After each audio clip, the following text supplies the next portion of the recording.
Okay, folks, we're going to go ahead and get started. For those of you who are new, hello, welcome to the Hypertrace online meetup.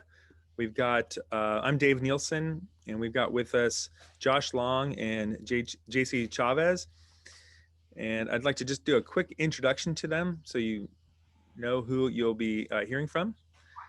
I've known Josh for quite a while. He's been a very prolific advocate for Spring for many years, and he comes to us via VMware, via Pivotal, and all sorts of places. But he gives lots of talks and has some nice online videos and lessons that you can go learn from online, some books, most of them around, and his Beautiful podcast, which I highly recommend. Thank you. It seems like is that every couple weeks, every 2 weeks? Every Friday. Oh, every Friday. Okay, yeah. Well, Thursday here, but for most of the world, I'm in San Francisco, so Thursday, San Francisco. But it's late afternoon, so by that point, it's already Friday for most people. Perfect. Good timing. And yeah, so you kind of get like a weekly status update on what's going on in the Spring Boot Josh Long world. And then also we've got with us is JC Chavez.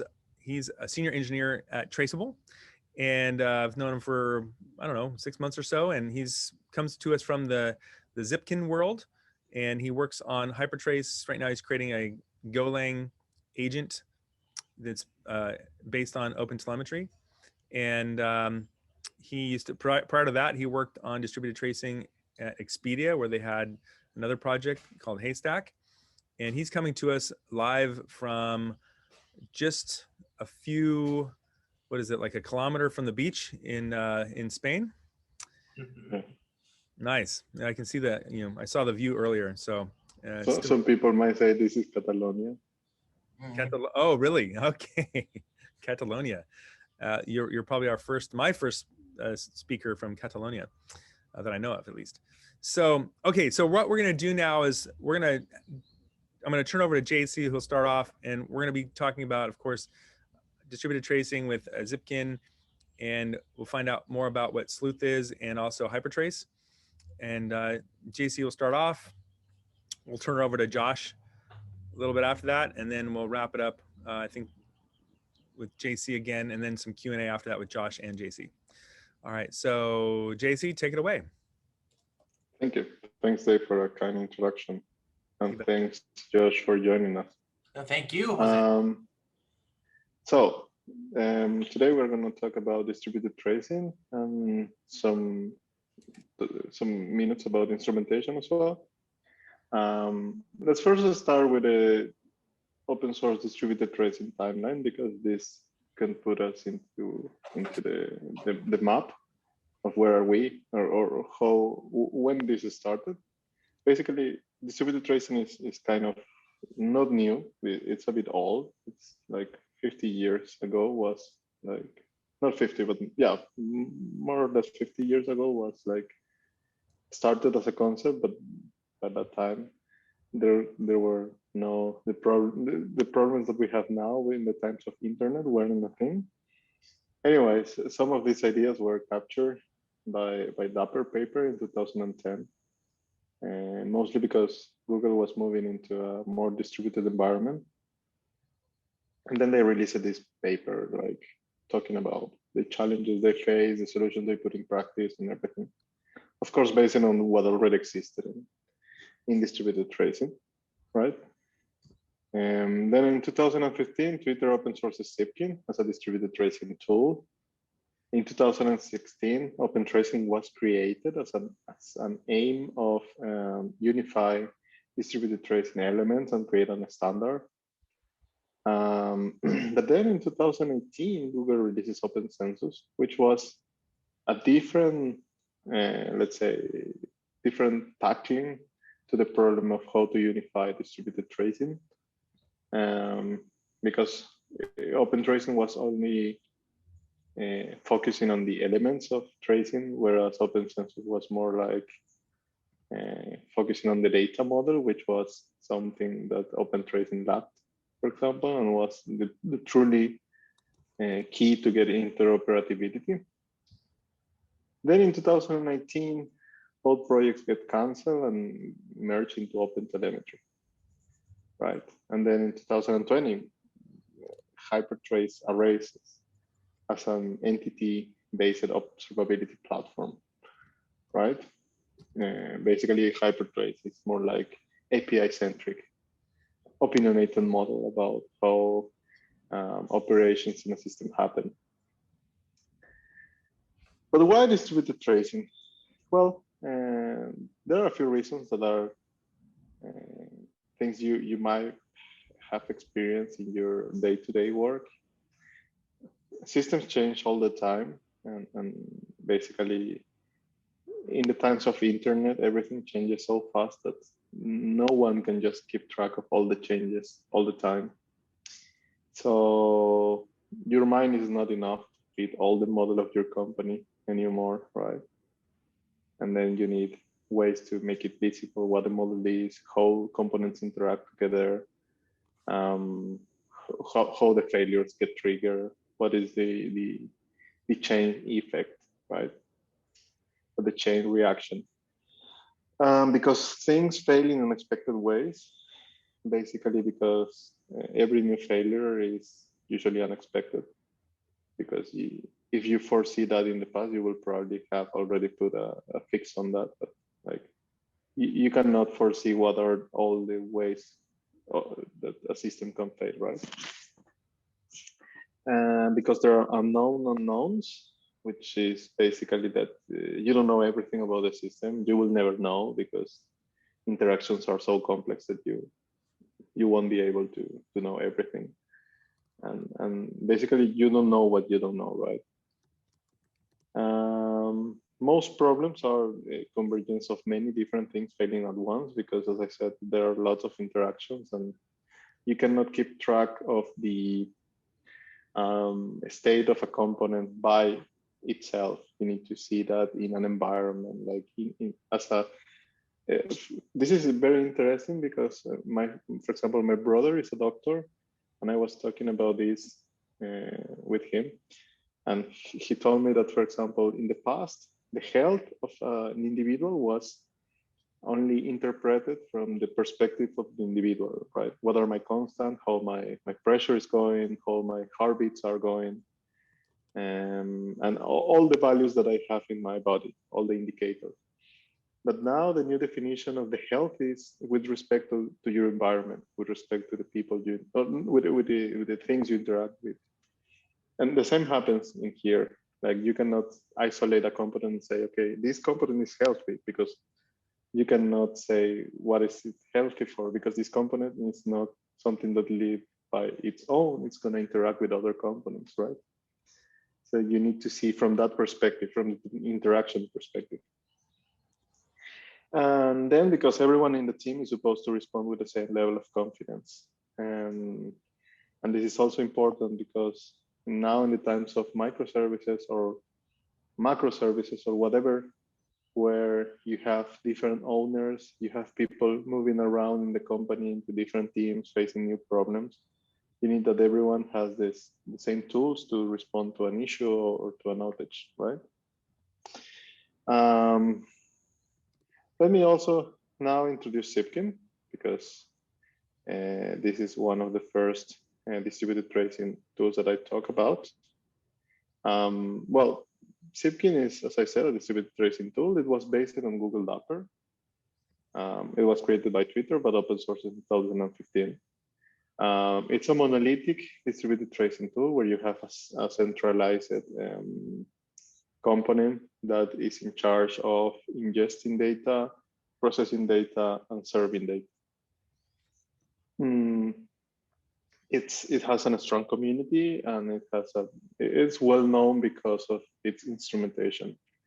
Mostly because instrumentation is very advanced, but also because it covers a wide spectrum of frameworks and libraries.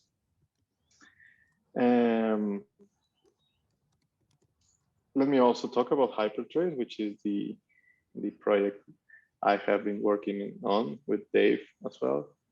Hypertrace is, as I said, is an API-centric observability platform. It's quite new. It has a different paradigms from existing platform, which is that it has one of the strongest components of Hypertrace is the processing pipeline, which is aimed to enrich all the information that you collect. So it's not only, okay, you collect data and then you serve the data. Hypertrace is also taking care of processing the data, enriching it, making sense out of it, and then serving to the user. And so in that sense, it's more complicated than Zipkin, but also provides some added value because of that processing pipeline. With Hypertrace, you can achieve a topology view because you will see all the services and backends. A backend can be a database or whatever piece of infrastructure you have in your architecture. It has pre-canned dashboards for services, APIs, and backends. And this is probably one of the most interesting pieces of the API-centric design, which is that Hypertrace is not only focused on services, but it's also focused on what this service is doing. What is the API in these services, right? And how they interact. And also what are the pieces of infrastructure or backends that are supporting that. It's extensible because the pipeline allows you to write your own enrichers, your own processors and everything. You can also, Hypertrace has one piece, which is the collector. And there you can also add extensions or other processors according to your needs. It's interoperable because it basically can ingest data from different instrumentation for Zipkin or OpenTelemetry, for example, for Jaeger as well. It has a good set of API. Incidentally, they are GraphQL. That of course allows you to have more flexible APIs, right? And then the evolution is much faster, I would say. You sacrifice other things, but the evolution of the use cases are much more fast. And then you have API and traces analytics, right? Which is what most of the distributed tracing platform provides, but in this case we are powered by Apache Peanut, which allows you to do much more advanced slice and dice of the data. Now, Josh can mention a couple of things about Sleuth, so I would let him go from now. Spring Cloud Sleuth is an abstraction that allows you to write Spring applications that just automatically benefit from this abstraction that integrates with all the common cases, including messaging, HTTP, and logical spans inside of the application itself. It is our intention, it's our hope that the 90% cases are supported for Spring developers, and they never even see Sleuth. They don't even know it's there. They just add the requisite dependency, and then their software, their services are integrated via Sleuth and able to talk to whatever backend people are using for Sleuth. That includes Zipkin, Google Cloud, Stackdriver Trace, Wavefront, which is a VMware thing, and of course Hypertrace, among others. And obviously the default one, the thing that most people associate Sleuth with, is Zipkin, because we have been a contributor to that, but we also have Wavefront, so we're very keen on seeing that benefit as many people as possible. Awesome. So now Josh is gonna show a demo. He's very brave and he likes doing demos. So yeah, I will leave that part to him as well. Okay. May I take the screen? Yeah, sure, go ahead. Alrighty. So, all right. So first of all, Thank you for that. I appreciate it. I really appreciate that. Great introduction. Second of all, you mentioned GraphQL. We have an experimental GraphQL integration for Spring. So people, if people want to use the Hypertrace APIs and want to consume them and build their own integration, which they should absolutely do, because if you have a nice API like Hypertrace, why wouldn't you want to use it? There's a nice binding here for that. Okay, so we're going to build an application here that demonstrates some of the scenarios here. We're going to be using Open Zipkin and Spring Cloud Sleuth, but again, because so many things support Zipkin, it's pretty easy to swap this out and then talk to something else. So if you want to run Zipkin, you need to actually run there's several ways to do it, but I think the easiest by far is just to do docker run open Zipkin. And you're going to want to publish the port. So port 9411, 9411. I think I'm already running this. Yeah, it's already running. So localhost 9411. Here it is. Okay. There's my Zipkin containerized Zipkin instance. But again, the backend is important, but it's not the thing that we're going to focus so much on right now. We're going to build some software that actually talks to this API. And of course, we're going to do that by going to my second favorite place on the internet. My first favorite place on the internet, of course, is production. I love production. You should love production. You should go as early and often as possible. Bring the kids, bring the family. The weather is amazing. It's the happiest place on earth. It is better than Disneyland. But if you have not been to production, you can begin your journey here at start.spring.io. If you need inspiration in the early morning before a cup of tea or coffee, start.spring.io. If you suffer from indigestion after a long night of alcohol abuse and PHP, start.spring.io. And if you want to build great, awesome production-ready software, start.spring.io. And so what we're going to do is we're going to build a gateway service, just a simple HTTP API, and that service is going to use Spring Cloud Stream and RabbitMQ. So we'll bring that in. We're going to use Lombok to make Java just a little bit less tedious, right? Java is a little long in the tooth.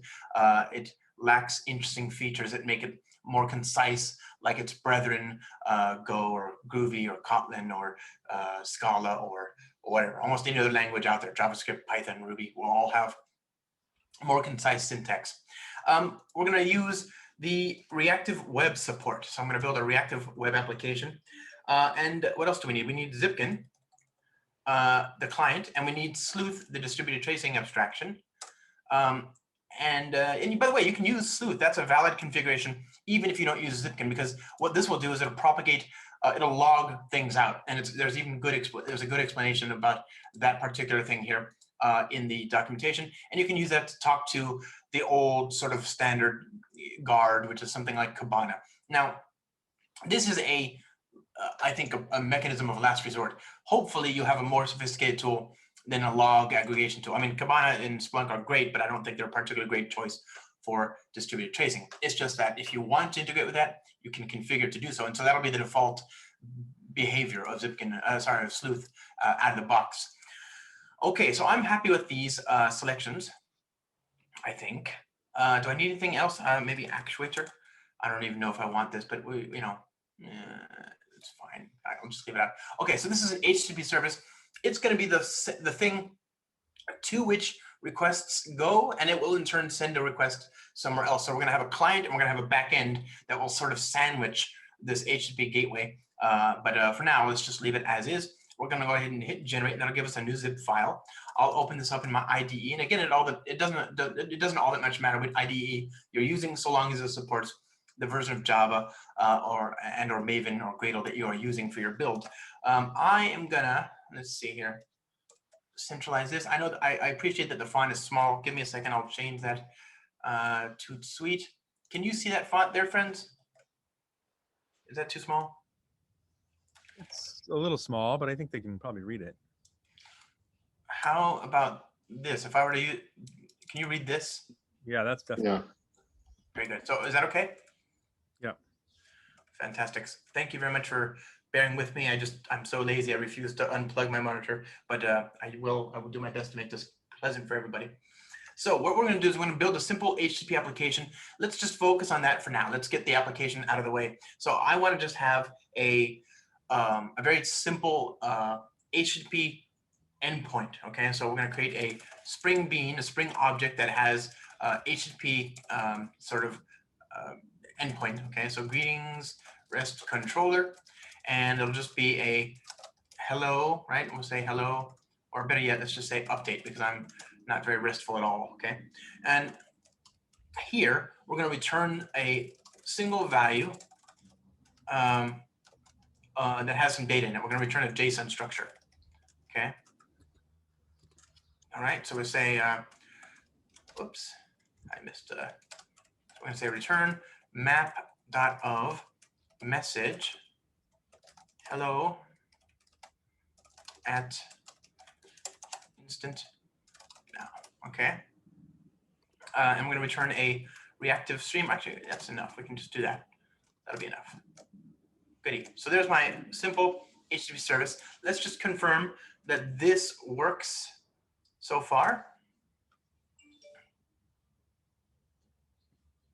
You have to make your code compile. That's a thing that sometimes people take for granted, but you do have to make that work in Java. Alrighty. So there's my application. It's up, port 8080, localhost 8080/update. There we go. We have a single useless message. Now, this isn't doing anything particularly useful, but it's up and running. I'm going to make this thing run on port 8080, so I'm happy about that. I'm going to give it a logical name, and we're going to call this the gateway. We haven't done anything with respect to Zipkin yet. We're not doing anything particularly useful. Let's wire together the pieces. So we have a simple gateway. Now I want to send a message. Whenever somebody calls this endpoint, I want to publish a message via a message broker. And to support that, Spring has this neat abstraction called Spring Cloud Stream. And Stream lets you talk to all manner of different backend messaging systems, be it RabbitMQ, Apache Kafka, Google Cloud Pub Sub, Azure Service Bus, AWS Kinesis, Redis streams. I mean, anything you can imagine, there's an integration there. But we're just using, I've got RabbitMQ running on my local machine. That seems fine. So what I want to do is I want to integrate that into the code. So what I'm going to do is I'm going to go to my application here, and I'm going to publish a message whenever I can. Okay. To do that, I'm going to need to set up a few interesting things here. Okay, so let's see here. By the way, this is one way to write a controller. Another style that you can use to create an HTTP controller is to use the functional reactive style. And actually, I only show the first one so that people are familiar with it, but I actually much prefer this one, and it does make my demo just a bit easier. So let's do this thusly. So we'll say build. And so basically, somebody's going to make a call, and this is more of like a Sinatra or Express.js or something like that. It's more of a functional style, right? So we go back down here, and all I want is this bit right here. That's the meat of the implementation. And we'll say var map equals this, and I want to return body value map. Okay, so I'm just returning a map with some data in it. Now I want to send some messages to RabbitMQ, and to support that, I need to configure a thing that I can then put messages into in a generic way. And so I'm going to create a sink. Okay, a sink as opposed to like a source. So in messaging parlance, you talk about a source which produces messages and a sink which consumes or receives those messages. So it'll be sinks.many. We're going to send string updates. It'll be sinks.many.multicast.on back pressure buffer. Okay, and so now I want to then send that message. I want the abstraction Spring Cloud Stream to automatically send that message whenever there is a message to be sent. So I'm going to tell it to monitor the results of this supplier. Okay, and so it's an updates supplier. And this is just a Spring Bean that will be tasked with producing an instance of this reactive stream, which in turn will produce, it'll produce messages. Okay, so as flux, good. And then of course this can be with a method reference, so it boils down to that. Okay, so now all I need to do is to put messages into this, and this will automatically make sure it gets sent off to RabbitMQ. That's the arrangement that we need to know about. So here's my message that I want to send to RabbitMQ. I'm going to turn that message into JSON as it goes. So we'll say object mapper OM. And I'm going to create a little thing here to make it easy to create JSON from an object. And I'll give it an object here, O, and I'll need the object mapper OM. Good. I'm going to say return OM dot write value of string O. And there'll be sneaky throws. That way I can swallow the exception here that will be otherwise thrown. This is a Lombok annotation that hides that from us. And the goal here is to turn that map into JSON. So I'll say JSON from object map. Then I'll create some JSON here, var JSON. Okay, that's 2. There we are. We need to pass in on the left the object mapper. Good. Goody, goody. So there's my JSON data. Now we're going to send this back here, and we're going to send this as a message to RabbitMQ as well. And we need to do that by saying this dot updates, or just updates dot try to emit this value, the JSON. So I'm saying to the RabbitMQ integration, I'm saying send this JSON and tell me if it succeeded in sending it, right? Whether the message was acknowledged to RabbitMQ. And I'm just going to log this out. Success. Okay. All right. So that should give us everything we need here from a Java code perspective. This code, you notice, is remarkably sort of agnostic or devoid of any particulars regarding RabbitMQ or Kafka or anything like that. Instead, Spring Cloud Stream lets you define the connection between one service and another in terms of configuration. So what I'm going to do is I'm going to define the RabbitMQ Spring Cloud Stream configuration here. So Spring Cloud function dot definition equals, and then the name of the bean that I used to send the data comes here, right? That's the object. It's called the update supplier. So I'll use that here, there. And then I need to describe the binding, right? So basically, I've created a logical Java object in my code. How does that correspond to an exchange or a destination or whatever in the broker proper? And that's done, again, is a function of configuration here. So Spring Cloud Stream dot binders dot bindings rather bindings dot, and then you use this thing right here, update supplier dot out 0 dot destination equals updates. Okay, so there's that, and that's it. That should do it from the producer side. Let's go ahead and restart this, and we'll go back to start.spring.io and create a backend. So backend, we're going to use Lombok, we're going to use Spring Cloud Stream, we're going to use RabbitMQ, we're going to use Sleuth, we're going to use Zipkin client, and I think that'll do. That's just a backend. There's no web component to this at all. It'll just receive messages. We'll hit generate, open that up in our IDE. Here we go. And some of the stuff we can just copy and paste. So application.properties, this will be called backend. Logically, we want this to not take a port. Thank you. And this will be the updates consumer. And this consumer will again accept messages coming in from the same destination. This string corresponds to the memory in the broker, the exchange, the address, the mailbox, the destination, the whatever, right? So this has to be the same for producer and consumer. That's the connective tissue, is that logical thing. By default, both of these applications are connecting to my local host RabbitMQ, but should I ever want to change that, I would need to specify, my host, and all that kind of stuff. You'd have to specify where to connect, but by default, they're connecting to localhost if you're wondering about that. Okay, so we have now our backend application, and the backend application is just going to consume incoming messages, right? It's just going to be a consumer. So I'll just create a bean of type, guess what? Consumer. So byte updates consumer, return new consumer. And I'm just going to create a log. I'm going to log out the results, right? So bytes, new message. Okay. And of course, this can be boiled down to a lambda.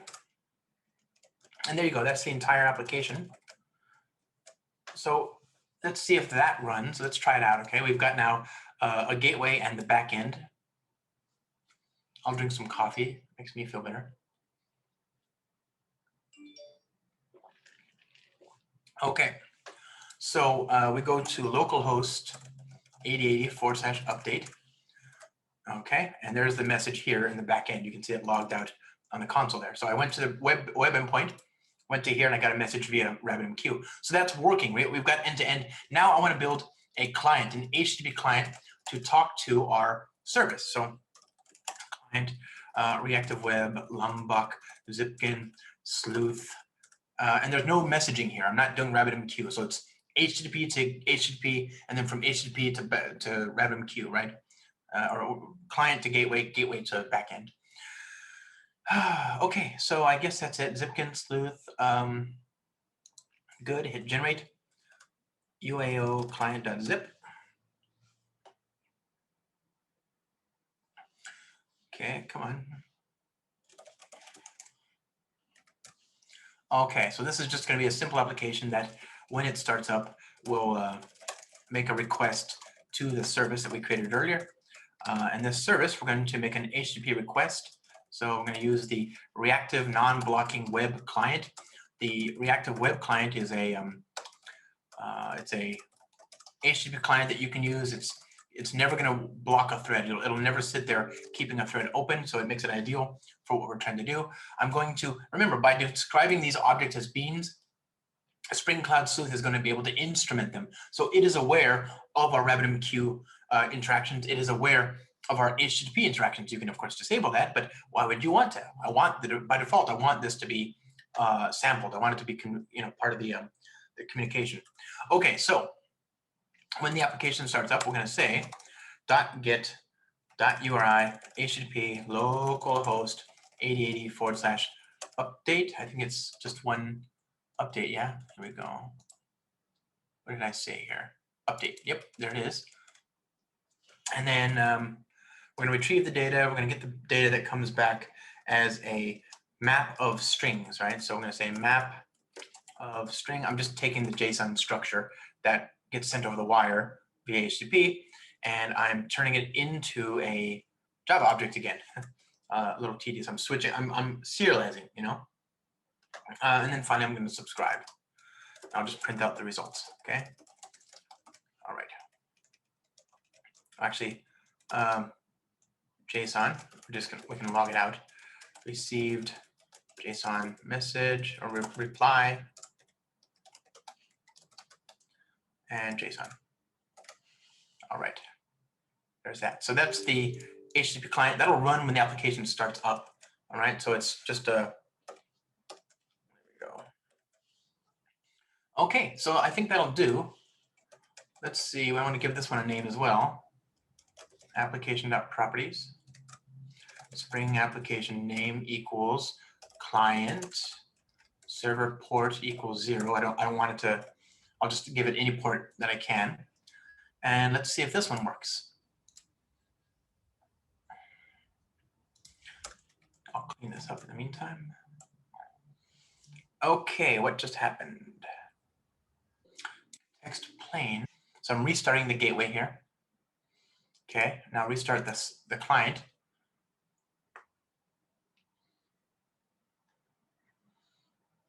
There you go. So receive JSON. This is related to an underlying issue with my operating system DNS resolver. It's a brand new.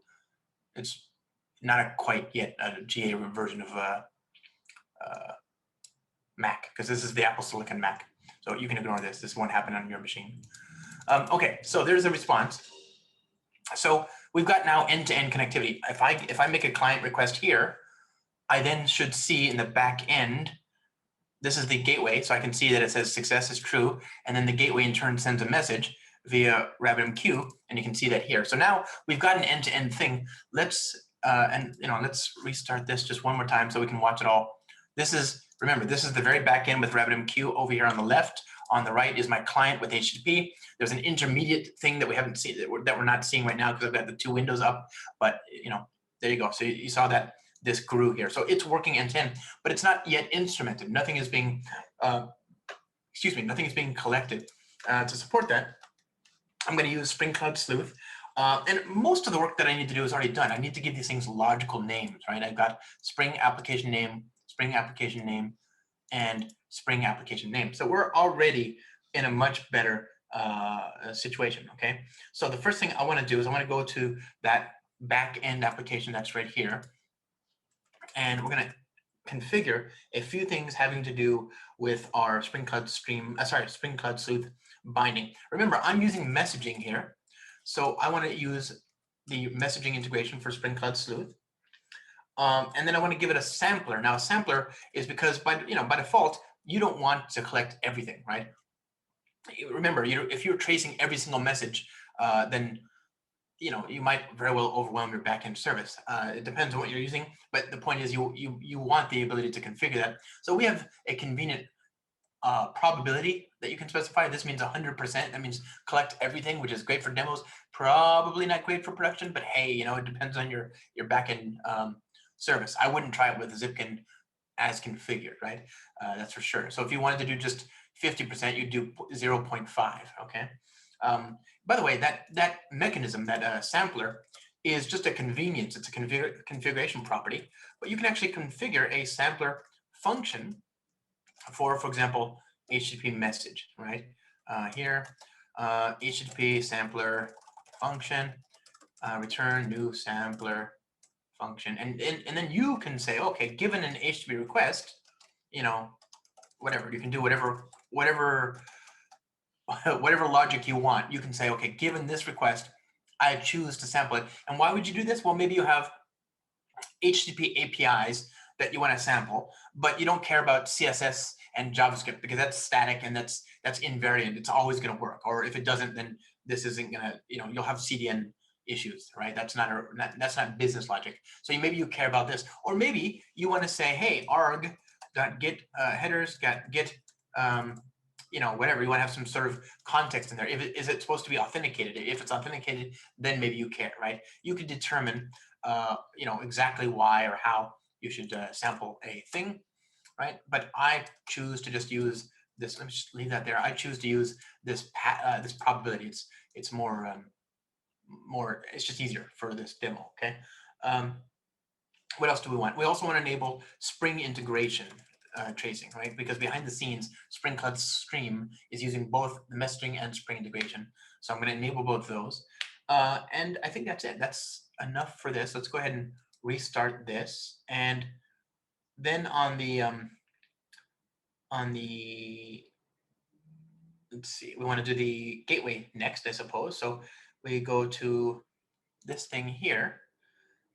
This is which one is this? This is the gateway, right? So here we go. We want to keep those. We don't need messaging or RabbitMQ, but we can leave it there. That's fine. So what else do we want?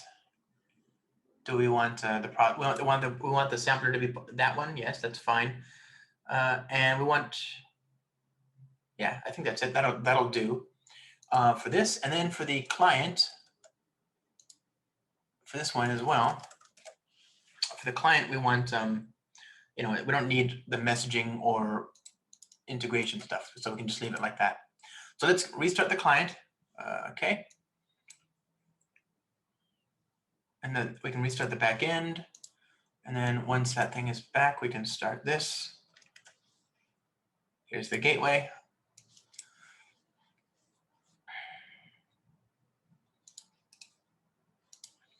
Okay, received.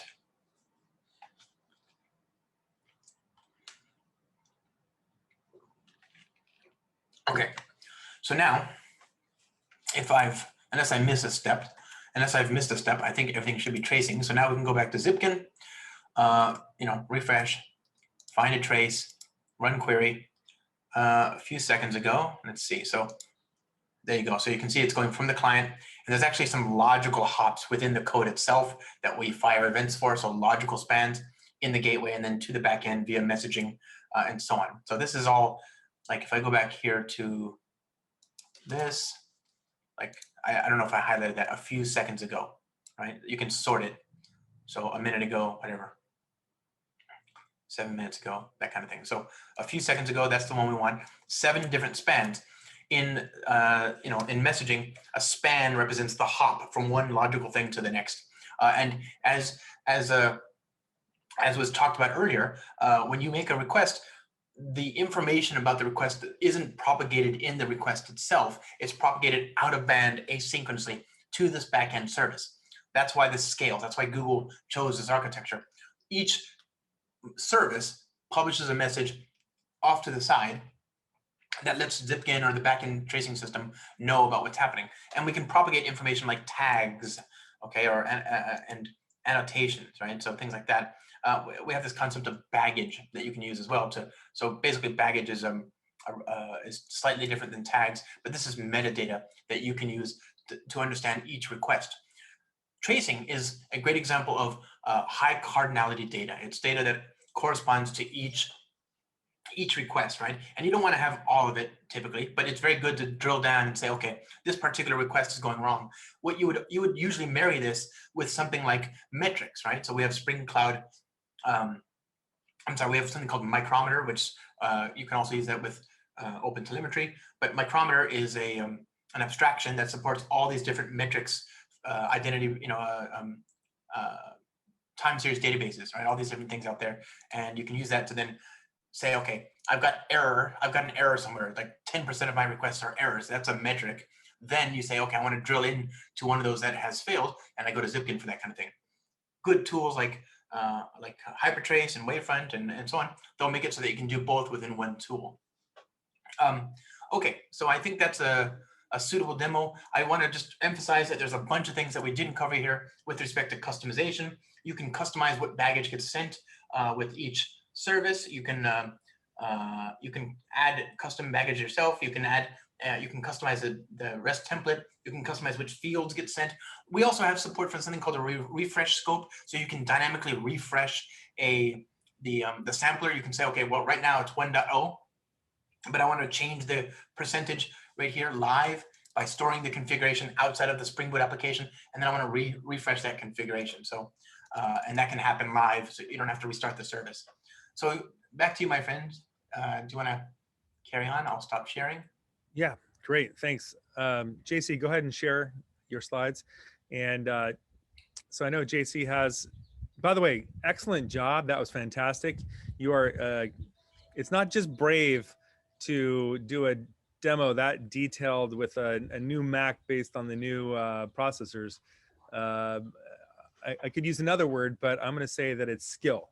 Let's say skill. We'll go with that. Spring. I could imagine me trying to do this with like PHP or COBOL or some garbage like that. It would not scale. It wouldn't work. It's just Spring. It's the only way to make this happen. All right. Well, no wonder you love Spring so much. So yeah, great job there. Thanks for that detailed description of how Zipkin and how Sleuth works and how it works with different backends, and actually going through and instrumenting it all. That was impressive. Okay, so now instrumentation. People must be asking, if you're new to this, like, what was that instrumentation? Why am I doing that? How does that work?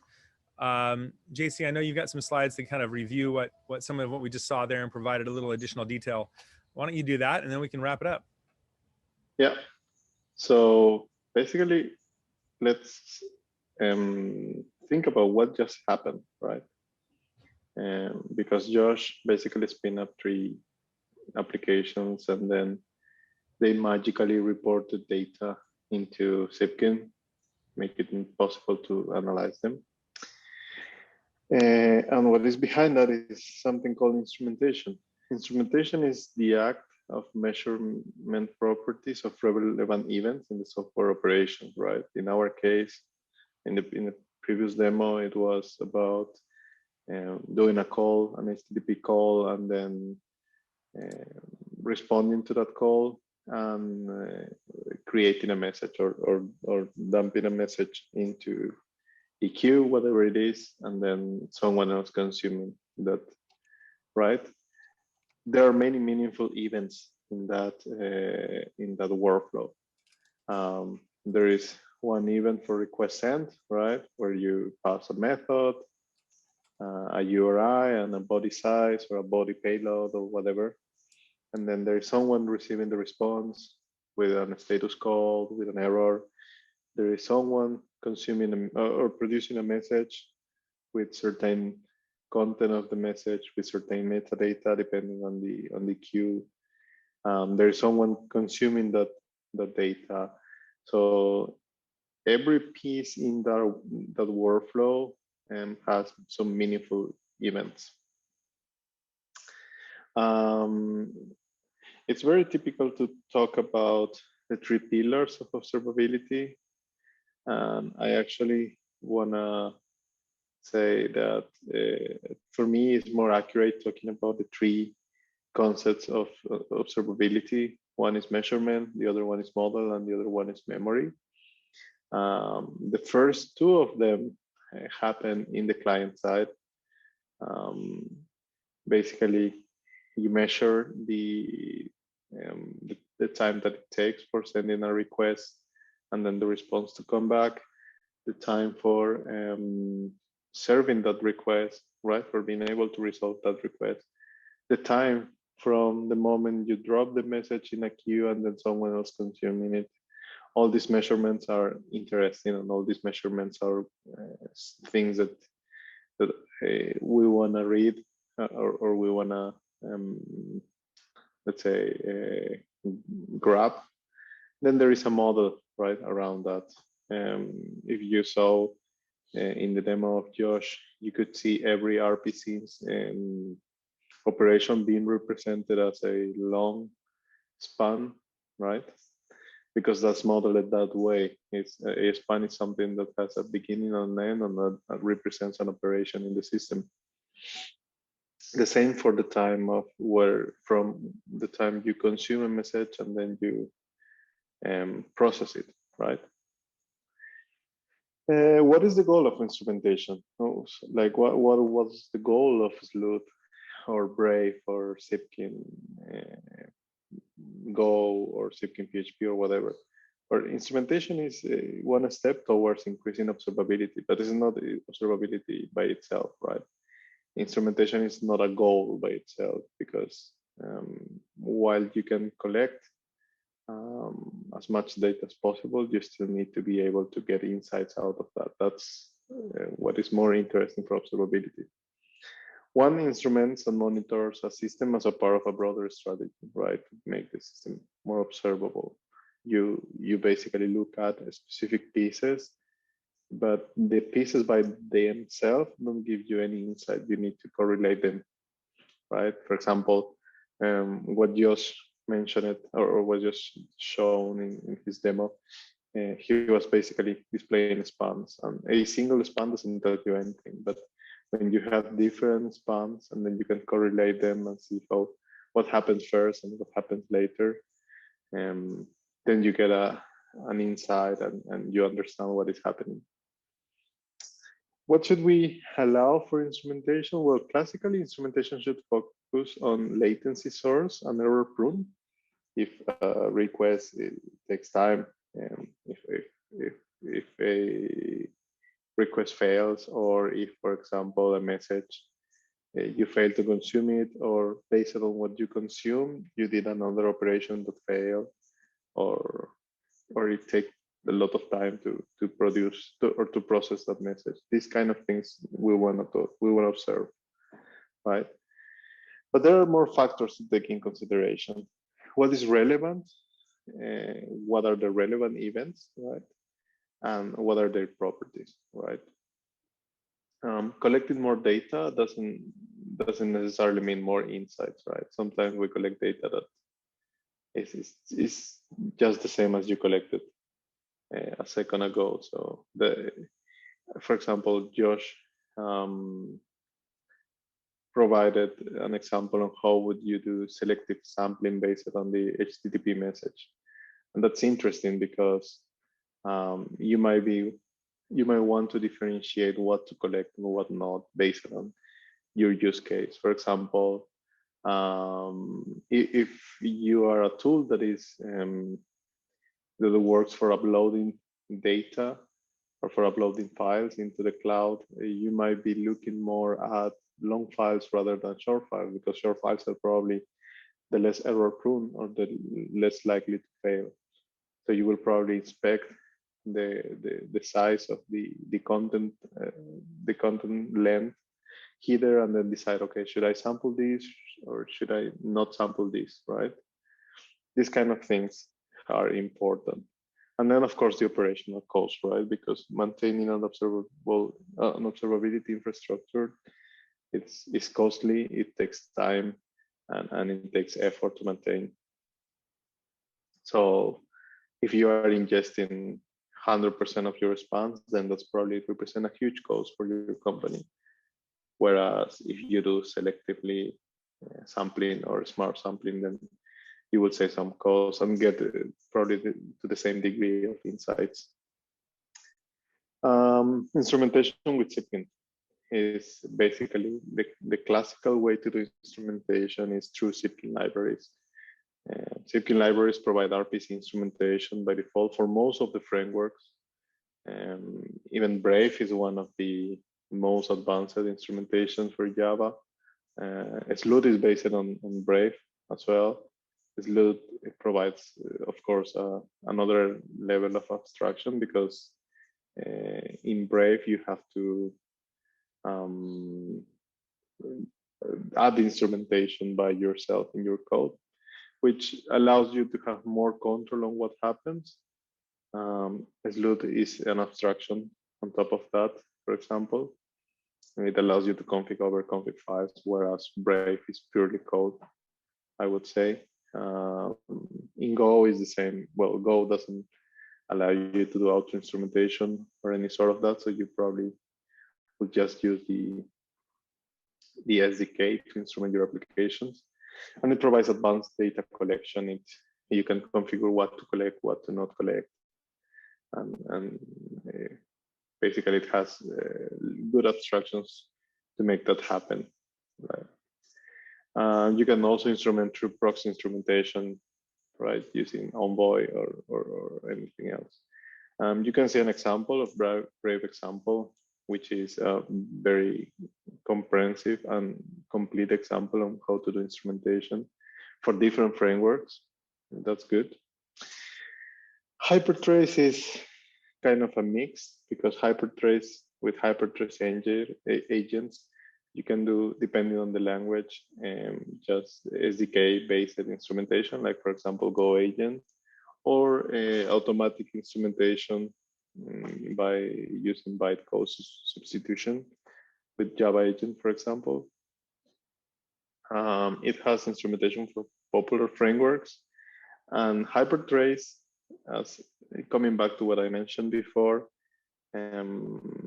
Hypertrace tries to collect as much data as possible, and this is only possible because of the ingestion pipeline, which is something that also tries to get rid of whatever shouldn't be collected, because, for example, the Hypertrace agents collect all the headers, all the request response body payload, both for HTTP and gRPC.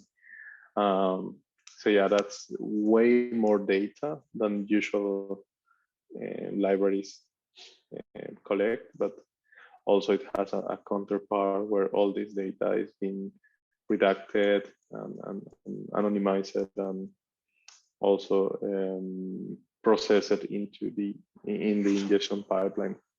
You can see an example of the Go agent in this GitHub repository. So yeah, in summary, distributed systems are complex, and there will be, so we need kind of these tools to digest and understand the model. Distributed tracing helps you to understand latencies, critical paths, and errors within a request or a message flow, as Josh, for example, showed.